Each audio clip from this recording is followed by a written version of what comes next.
С 1 июля этого года на сайте налог.ру появилась еще одна новая услуга. Теперь все физические лица имеют право получить бесплатно электронную цифровую подпись.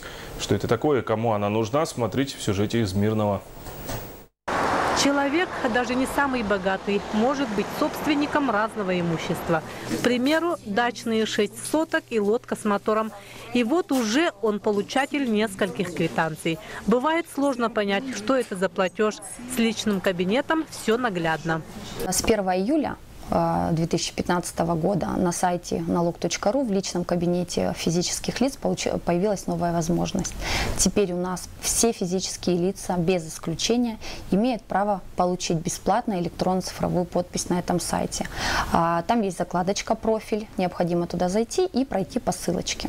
Благодаря электронно-цифровой подписи на сегодняшний день налогоплательщики получают полную возможность представлять в налоговую инспекцию какие-либо документы. Это стоит избавления от тех усилий, траты времени и нервов, которые связаны со сдачей отчетности на привычных для многих бумажных бланках. Документ в электронном виде, подписанный электронной цифровой подписью, приобретает статус оригинала и имеет юридическую силу, равную бумажному эквиваленту.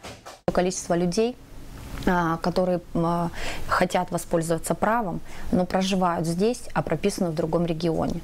Льготой можно воспользоваться в части имущественного вычета или какого-либо вычета только по месту основной прописки. И вот этот ресурс сейчас дает возможность отправить декларацию и не отправлять ее по почте. Подпись можно получить бесплатно. Она действует в течение года. Для получения нужен только доступ к личному кабинету. По аналогии работает и сервис для юридических лиц. Но стоит отметить, что услуга для них платная. Ее оказывает Центр развития предпринимательства. Получив электронную подпись, и они смогут перейти на современный способ общения с налоговиками.